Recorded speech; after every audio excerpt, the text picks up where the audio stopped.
this first video is going to be taken from an email that I got from a guy who saw some of my videos. And he asked me just for some advice and some ideas of what he could do to start over, turn over a new leaf in his life, start over, try something new, try something different, something that would make a change in his life. So I didn't really know what to say, so I was just kind of like typing along and blah blah blah, whatever. And then I said, well, I can share with you some things that I've done in times past when I've wanted to try something new and start a new chapter of my life, I guess.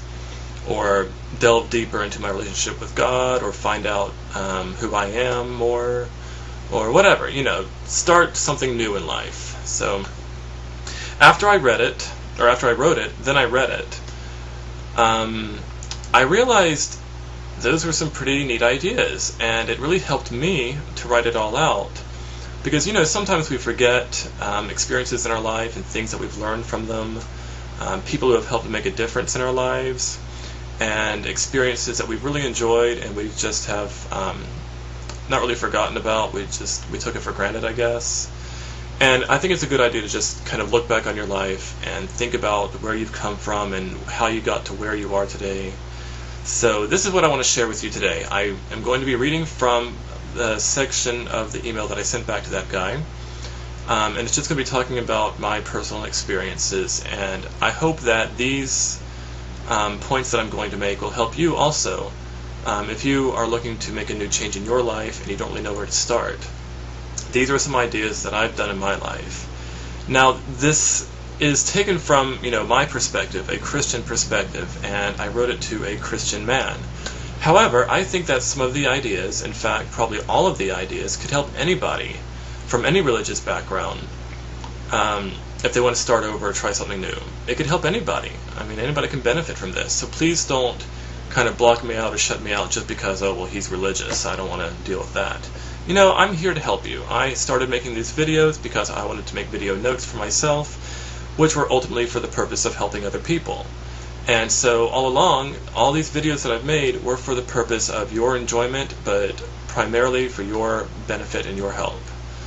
So take it for what it's worth and enjoy. So without further ado, here are the points. And yes, I will be reading, so I'm not really going to make a whole lot of eye contact.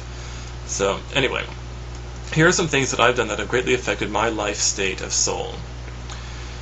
I've read a lot of books over the years on a variety of sexually related issues, including dating and relationships, godly fathering, family, sex, masturbation, lust, porn, puberty and child development, manhood, masculine growth, and homosexuality, among other things.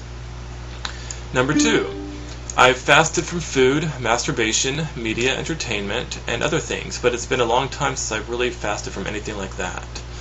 Most recently, as of last February, I took a vow of silence for 1 week and did not speak or listen to music outside of work or school, which is when I was forced to speak, because, you're in school and you're at work, you have to talk.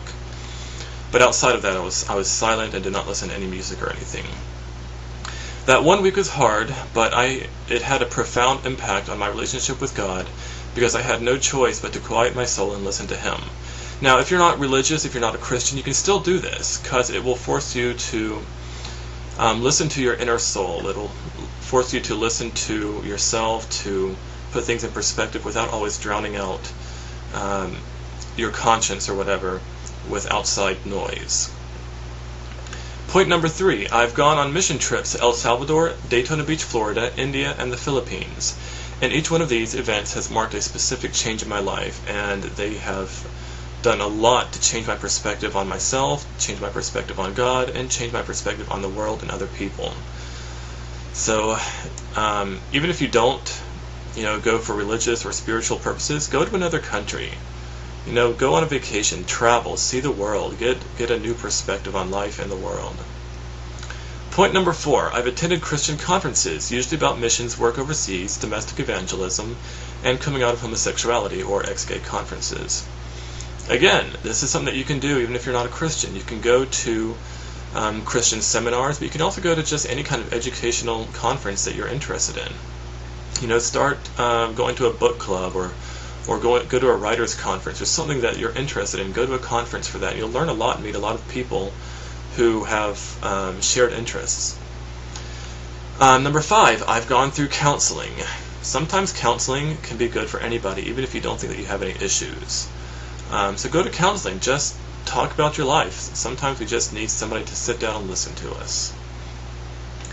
Point number 6, I've entered into formal accountability relationships with specific friends and church leaders. We have and still do meet with each other in person, call each other on the phone, and send emails to each other, and stay in contact regularly. This matter of accountability is something that would require in-depth explanation, so if anybody's interested in taking this route, make sure you understand it well before jumping into it and assuming it will work out in time. You really need to study up on the subject and get all your bases covered before you just say, oh, I'm going to be accountable and have this guy counsel me. No, you need to do some background information first, do your homework. Point number 7, I have attended short-term or weekend retreats with men from my church. Being in the presence of many godly men, all meeting together for prayer, worship, and godly edification can be an amazing experience. Again, this goes back to the idea of being with people who are of like interest, of like mind, of like faith, people you get along with, people who challenge you, people who might be intimidating to you, people who might irritate you and you want to learn patience. Go hang out with them for a weekend. Go do something with those people and make some new friends.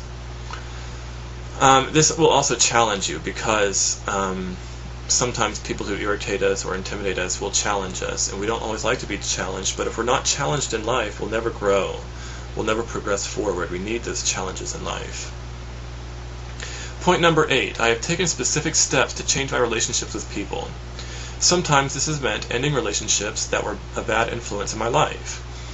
Mostly, though, it has involved opening up to my friends more, being honest with them, confessing my faults to them, seeking advice and guidance, telling them what they mean to me, and showing them how much I love them through word and action. This has resulted in some acquaintances being weirded out by me, but most of my friends have come to appreciate it, and we have grown closer because of it. I have learned that most people want closer, more intimate relationships with their friends, but are afraid to take the first step. But if one person takes that first step toward intimacy, then the other person is more likely to step closer too.